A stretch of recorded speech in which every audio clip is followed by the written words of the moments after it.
Welcome to Health versus Wealth with Dr. Ben, where each week it's my great pleasure to meet fascinating people who tell us about the challenges they're facing with their work-life balance.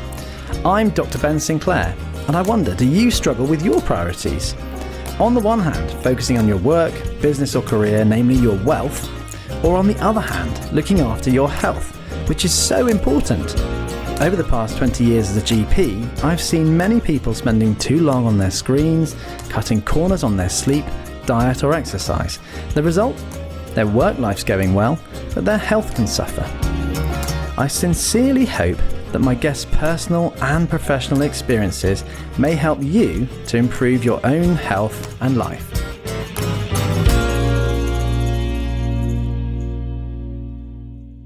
Joining me in studio today is a guest who's perfectly placed to discuss the twin topics of health and wealth.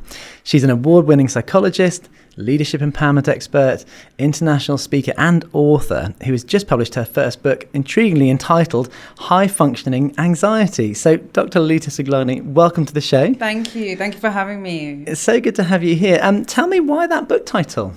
We have gone all around lots of different circles to try and find what the right title was. And there were so many different titles that were coming up. But high functioning anxiety is just what it says on the book and what it is in the book. So it's someone presenting in one way, but on the inside, there's something else that's going on for them. So we just put what it is on the book.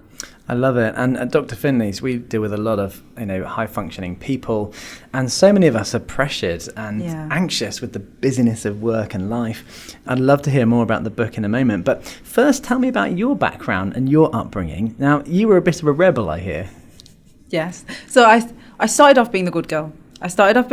Following all the rules, doing everything that society and culturally I was expected to do. But I then soon went on to realizing that wasn't making me happy. And I didn't have the consciousness at the time that this is what was going on. But I would question things. Things wouldn't make sense and I'd want to know more. And I'd be the one who would ideally be the rebel because I'd question things and I wouldn't go down the same path that other people would want me to go down because it just didn't make sense to me.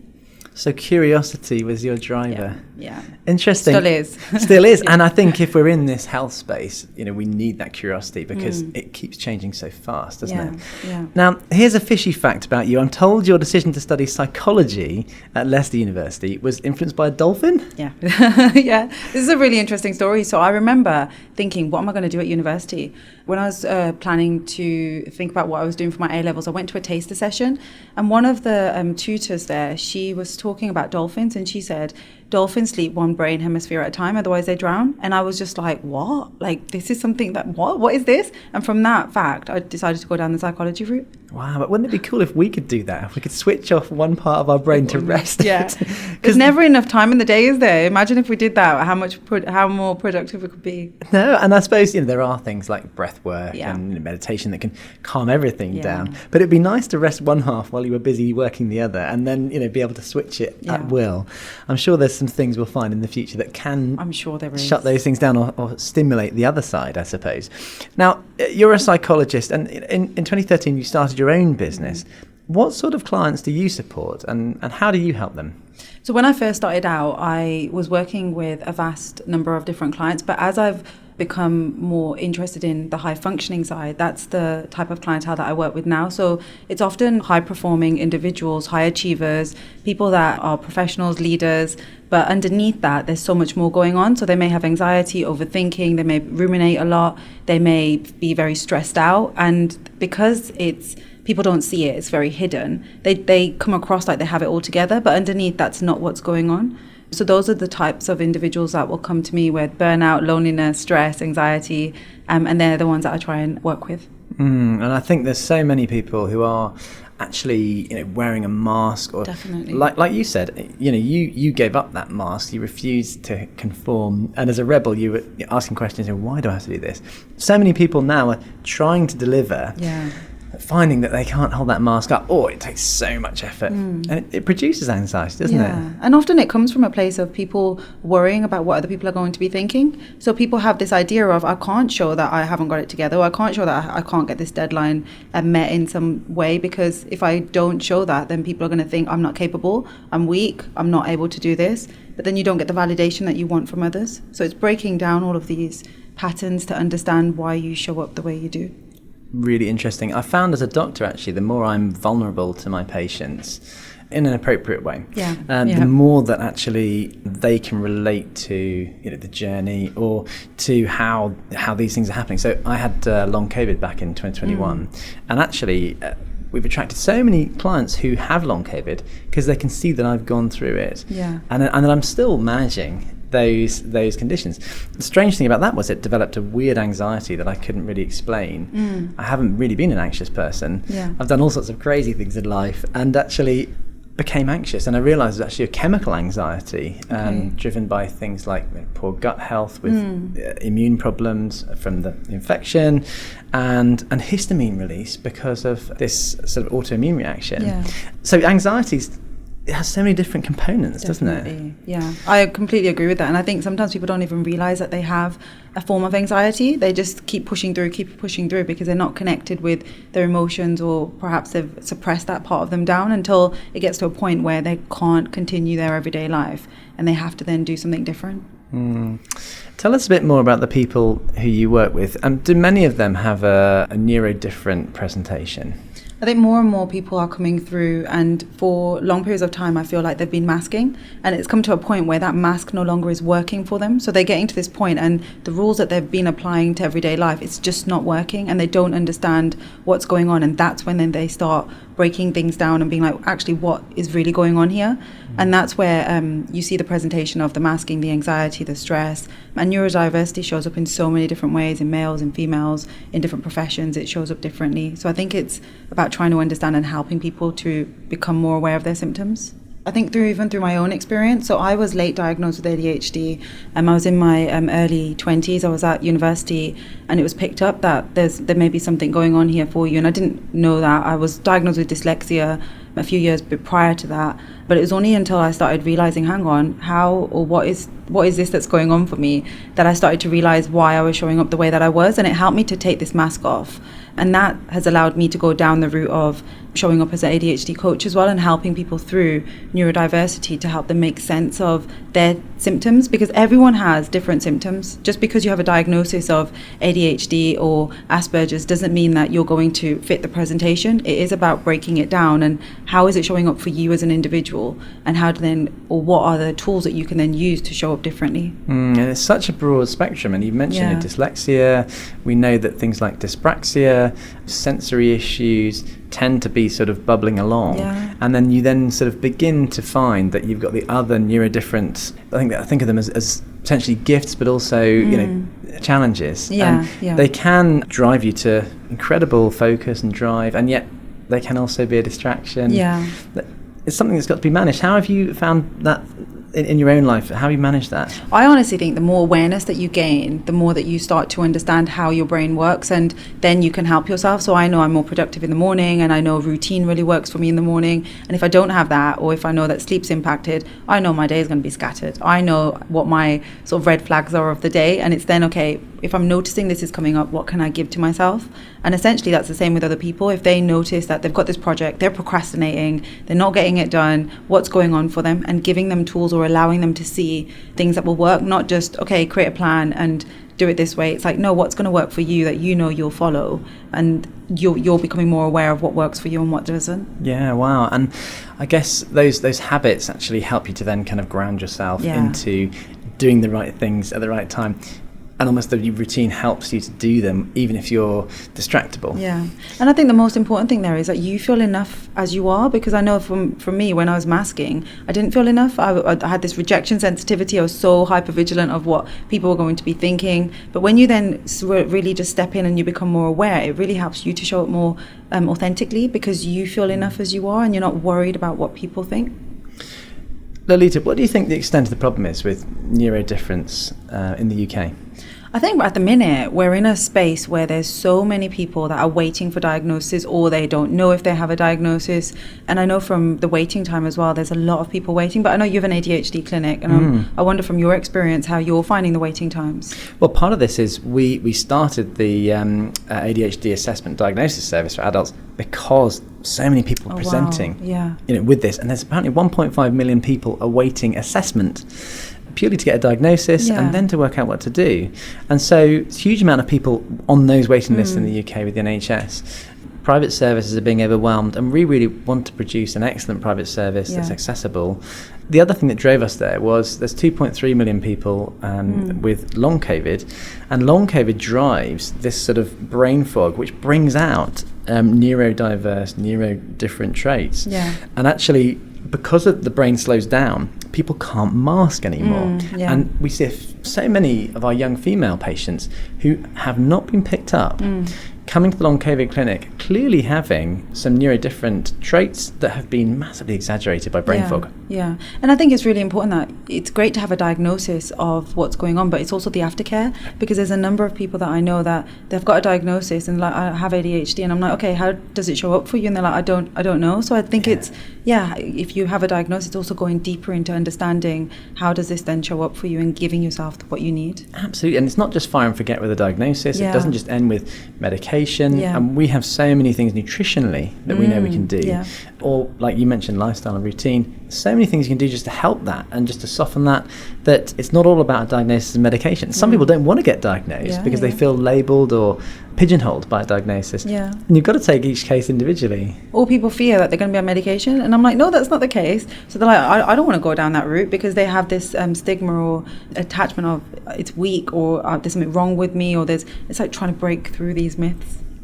I have to say, I think the menopause revolution that's happened recently has really helped in this regard, because so many of our female patients who come to the menopause clinic at Dr. Finley's initially were diagnosed with a sort of an inappropriate diagnosis of depression or anxiety, and they're in the peak of their career. We deal with a lot of high functioning, very successful female women in business, and they can't function, they can't sleep. They're told by their doctor, you're just a bit anxious, and have some SSRIs or have some medication. But actually underneath that, there was a hormonal driver. And I think it's been given us more permission to talk about these things. Definitely. What do you think the COVID era effect was on mental health in terms of our talking about it? I think during COVID, there was this real pause for people, and you have to really, you were forced to stop. And that's where people started to spend more time with their families. They're sort of stuck in a space, but it brought up so much for so many different individuals. And I think that's where people either reflected, or they were on the other side where they were just driven by work. So people that were still in work, they were just very much go, go, go. So I think it's brought up a lot of people reflecting, understanding more, wanting to live life in a different way, because you had to just stop what you were doing. And that's where it's like, hang on, what am I actually doing here? You had a lot of time to think. Tell us more about this lovely book you've got on the table here, High Functioning Anxiety. What do you hope this book will do for people? Honestly, I want this book for people just to raise awareness that this anxiety that we have it's a hidden anxiety. And often on the back cover, I've got this, it's like we show up as being organized, we appear calm, we're hardworking, we meet all our deadlines, we're a high achiever. But on the other side, we're this perfectionist, we have this excessive worry, we are lonely, we're feeling like we're ruminating all the time, we feel inadequate, having that imposter syndrome in the background. So many of us struggle with this. And my mission is to try and help people just to show up authentically, not worrying about what people are going to be thinking, and to feel enough as they are. And we live in the age of authenticity. So what a fantastic thing to be driving at, I think, just allowing people to be more authentic. And I really welcome this in the space, because it resonates so much with what we do at Dr. Finley's. We're really trying to help people to be integrated. I think sometimes you get disintegrated with the anxious side of your personality or the mental health, almost pulling away from social interaction, pulling away from engagement, and that's a very slow decline into a retreat, because we feel like we're failing, or we feel like we're imposters, and we're not coming up with the goods, because the modern society is so image based and says you have to be looking good and doing everything. It's so hard to achieve, isn't it? And I think it's understanding like what's living underneath the anxiety. But if we keep avoiding the anxiety, we're not really understanding what's living underneath. And sometimes it's shame, it's guilt, there's other bigger things there that we may have gone through that we're trying to avoid now. But if you sit with yourself and start understanding these patterns, you just show up in a very different way.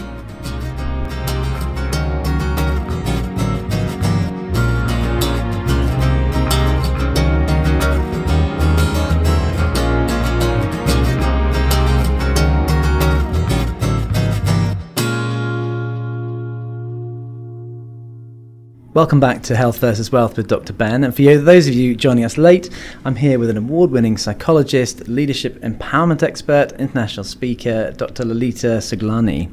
Now, did being pressured to live up to your parents' expectations cause you any anxiety growing up? Of course. First of all, I need to say it's not down to my parents and it's not their fault. I'm a second generation here, so dad was born in India, so he came with his own set of rules, and I was sort of split between this Western world, but also following the rules of what I was expected to be as a sort of a good Indian girl. And that meant that I was getting ready to make sure that I wasn't like cutting my hair, I wasn't allowed to paint my nails, wasn't allowed to wear makeup, so you're not allowed to do so many different things. But then in the Western world, like going to school, that's what everyone's doing. So you're sort of like stuck between these two cultures, but not really understanding what you should be doing. So I did present as the good girl. So I became the empath, the caregiver, the one who's looking after everyone else, the one that made sure that everyone was okay, because I felt I was living very much outward in and looking after everyone else, not wanting to upset them. Because in some ways that protected me and avoided my anxiety in some ways. So that's where the mask began. And then I continued through that and eventually got to a point where I'm not happy. And that's when I started to go down the route of therapy, and it all started to make sense to me why I was the way that I was. And essentially I became the cycle breaker. So I became the one who broke away from this traditional way that I was meant to be into a space where it felt more authentic for me. And it wasn't easy because you go against what everyone else wants, and essentially you bring shame to the family for doing things. But I think as you progress through life, my parents have grown as well with this understanding, and they're becoming more aware of like how I am and how the world works in a different way, because they become more aware because they're only young when they had kids. So yeah, back to your question, yes, I did have anxiety and feel that pressure. It comes down to the conflict, the internal conflict of trying to pull these two conflicting, I guess, value systems or worlds together, doesn't it, I suppose? Your parents must be so proud of your book. Definitely, they are. Where can we get your book? So you can get it on Amazon, you can get it in most stores like Waterstones, WH Smith, most bookstores. Love it. Brilliant. And I want to move on to just talking more about you, what drives you, your routine you've mentioned, the habits that you try to use to balance your health versus wealth, because you're a busy lady. Tell us more about, how much do you work? Do you look after your own health?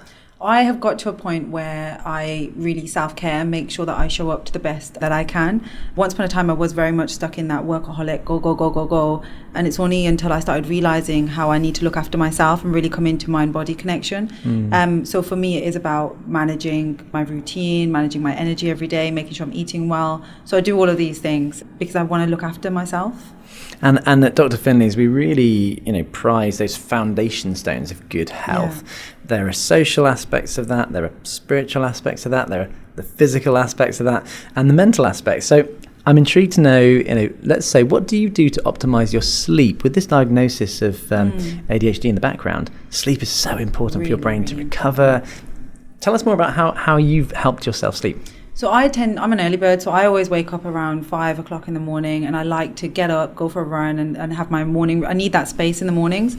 So I'm usually in bed for like 10, half 10. And I know before that I need a little bit of a routine, like no phones, and just feeling like I need some downtime as well before, rather than being overstimulated. So I'm mindful of all these different things that I need to do. And on the days, because not every day you wake up at 5, so on the days that you don't, it's like then prioritizing, okay, where can I sleep? And it's always a balancing act. And it is so much about balance, because sometimes you will have to pull a late one. There's something you've got to finish writing your book, read the script. I was reading the profiles for you today and just last night and thinking, okay, I'll just sleep on this. I think what we do with that is really important, like the sleep hygiene. Definitely. Tell us more about other bits. What about the more physical things, your exercise and diet routine? So with my exercise, running is really important. Yoga, so I've recently done my yoga training as well. So I feel like that's really important to embody that. I also go to the gym. So again, it's a balance and depends on the seasons as well. So when it's like running, I like doing that in the summer more. And then in the winter, I might go to more and do my weights in the gym. So it's just trying to prioritize and where I'm at in life and listening into my body rather than thinking I'm going to go to the gym because that's what's expected of me. It's like, no, what do I feel like doing and what does my body need right now, rather than trying to push yourself. And then in terms of, that's all my movement and my exercise. In terms of my diet, I've been a vegetarian since I was 7. That was another story there, but I'm the only vegetarian in the family. But I felt I just felt naturally inclined to just eat vegetarian food, and I always have since then. And to be fair, I usually make a lot of home cooked food.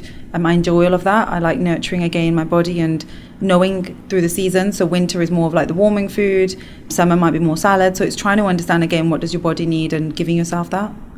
It's lovely to hear all the little points that you're making, because they're all linked to evidence.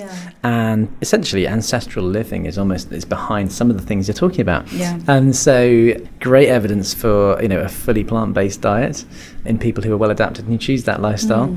And also great evidence for weightlifting as well, because you're going to be helping your bone health. For women particularly, it's really important to maintain muscle mass. Definitely. And a lot of women don't think of lifting weights, do they? And also, like, even running, you shouldn't be running all the time, because it's for your joints and you feel it. That's why it's nice to incorporate yoga with that, because you're really just stretching out your body and coming into like, okay, what do I need? Yeah, I totally do the same thing. So I do like running, but I also balance it out. So I run 2 or 3 days a week. I do yoga twice a week, but I always do a cold plunge at the end of whatever I've done, because I love the cold water now. It was the thing that rescued me from long COVID. And I had a bit of a brush with COVID again recently. And I was like, I realized that I got too busy and I'd stopped doing my cold plunging, so I'm straight back in the cold water, and it's a great way to start the day. And I think what you've just shared there is really beautiful, because sometimes we do come off the path and like we can become busy and we're like, whoa, what's happened here? Exactly. And I think it's important to share that, because when people may think that, I should always have this really perfect routine, and if I don't, then there's something wrong. It's like, no, it's just a balance, and finding something doesn't work, come back to the drawing board, what's going on, and then moving forward. I love that concept you've mentioned there of reset, that little, my coach has really said to me, I did have this mentality of I was failing if I wasn't achieving the perfect routine. And so he was like, scrub that. Let's just have a mini routine that is always going to make you feel like you've had a win. And so even if I do, 5-minute breath work instead of half an hour, even if I do a 5-minute hill run instead of a half-hour longer run or a longer run, even if I do 5 minutes of gentle stretching yoga instead of a half-hour session or an hour session, that's still a win, and it still gives you that benefit. It's teaching your inner critic as well. It is. Otherwise the inner critic comes out, it's like, you're not good enough, you haven't done this and you haven't done, and it's like, no, come back. Actually, 5 minutes was enough today. You're listening, you're being compassionate, and that's good. And you're in tune with it. So the seasonal stuff that you've been reflecting back on, I quite like as well. So just working with the seasons, eating with the seasons, moving with the seasons. I think culturally as well, like I've grown up in this Indian family, and it's been so beautiful because there's been so much ancestrally that has come through. So even just when you're ill, it's not go to the doctors all the time. It's like, let's see what home remedies we can make, and watching and seeing all of that, it's just been it's added to why I think the way that I do. I think my reflection on that is my mum grew up in Kenya, and so she had quite a different view that wasn't particularly Western on this. And so I grew up on an organic farm, and she would always give us all these home remedies. We rarely went to the doctor, and actually, she'd be like, "Oh yeah, you need some honey and lemon with that." They just knew what to do. And actually incorporating that into our health, we've become too pharmaceutical and actually really narrow in our health. And actually, there's so much evidence in other traditions, in Ayurvedic tradition of just eating the right stuff to start off with, living the right way will prevent so many of these things. So it brings me to breakfast now, because one of the things we talked about when we were talking earlier was you've got this routine, but you mentioned an interesting point that you struggle to kind of fit in breakfast. Tell me about that. So sometimes when I go for a run, I'll be so into my run, I'm like, oh, actually, let's just do another 5K. So I'll go out for another 5K, and then I'll come back, and then I'm rushing in the mornings, and I'm like, oh my God, I need to get to work, I need to do this. And then I'll skip breakfast, because that's the thing that doesn't take the priority in that way. So I know that's something I do, and I know it's something I need to work on, but I'm like, right, it's not always good either, because you need breakfast. And I'm sure you can tell me why. Well, no, I was actually going to say, it's interesting. A lot of people think you must eat breakfast. I actually think those should must statements are often our internal critic, or they're things that we've picked up. It's not always the case that you have to eat breakfast every day. And actually, if you're doing an intermittent fasting program, you might want to not eat breakfast and go for your run, because you'll be burning fat. You'll be in a low insulin state. That's actually good for inflammation. So actually, you don't have to eat breakfast every day. But the key thing is to know what you're doing it for. And interestingly enough, if you love running and you get an endorphin buzz from that, I would say don't beat yourself up on that day, But you might want to think about eating lunch a little earlier and softening the routine. And then I think the question is, what do we eat for breakfast? So first of all, do we or don't we? And there are good reasons why you can and why you don't need to. What do you like to eat for breakfast? I usually like porridge, or I'll have a smoothie and put like lots of different things in there. Again, depending on what I feel like I might need, like if it's more ginger or whatever, I'll just add whatever I feel, first of all, I have in the house, and then secondly, what I feel like I need. I've got Scottish roots, so I'm a big fan of porridge. And I love a bit of natural local honey, because then you've got that sort of local pollen. I get a bit of hay fever, so that's going to reduce my sort of sensitivity to local pollen, which is fantastic. So I'm a big fan of the porridge. Also, my wife has got into doing sort of overnight oats and bircher muesli. So you're sort of grating apples and things into the porridge with nuts and seeds. That sounds lovely. And berries, and then it all sort of slowly swells up overnight with some yogurt. To be fair, she's better at making it than I am. It sounds nice, or just prepping it and getting it ready and then just having it and enjoying it. Eating it without like your phone or any. I hate eating with there's distractions. I like just having space when you're enjoying your food. I think that's a real routine and a real important part of eating, actually experiencing what you're having. It's mindful eating, isn't it? And actually, I suppose the ritual of creating the food maybe the night before, and then you're priming your brain to go, oh, I'm going to have some nice bircher muesli. Oh, just think of that. It's got nuts in it. It's got maybe quercetin in the apple. And your brain's probably primed to seek out those nutrients. So it's I don't know if there's evidence for this, but I wonder if that might even help you absorb it better. Certainly it's going to make you more mindful when you start chewing it. And you look forward to it, because you know it's there. Like when you know you've got this for breakfast, you've got this, you look forward to it. So your brain's like, it knows it's coming. So it's like, this is, you're experiencing it. Exactly. And I think it's nice to have those things to look forward to. I've recently got chickens because I love eggs. I grew up on a farm with chickens, and we always have fresh eggs, and they poach perfectly. You don't have to be a really good chef to poach your egg if it's fresh. And that's been it's almost this ritual now. I rush down to open the chickens at 6:30 in the morning, and then have we got any eggs? Are they warm? And then I'll go back and I'll do sort of poached eggs for my kids, because a couple of them like them, a couple of them prefer them a different way. But then my kind of ideal breakfast on a more relaxed morning would be like poached eggs, a few sun-dried tomatoes, some olives, some raw mushrooms, and I sometimes put a handful of blueberries in there, and then I usually have some drizzle of olive oil over everything, a bit of black pepper. So again, very mindful, isn't it, what you're putting in? And I also people share their pictures on Instagram of what they're eating. I don't do that, but mentally I'm going, here's a really nourishing thing that I'm enjoying, and I think I feel better as a result of knowing that I've done that. So it's interesting about breakfast. What about starting the day? Do you have thoughts about the actual timing of these things? I mean, have you ever done things like intermittent fasting? I have in the past, but now I tend to just focus on what I need, because every day is different. Especially like with the book coming out, it's just being like chaos with I need to be here. And I think it's just being really mindful with what is it that I feel like I need. So I look at my diary on a Sunday, look at the week ahead, and then start just planning on what I feel I can be doing, but then prepping what I'm going to be eating that week as well. Just being mindful of it in my mind, and then thinking, okay, I can do this, and that tends to help.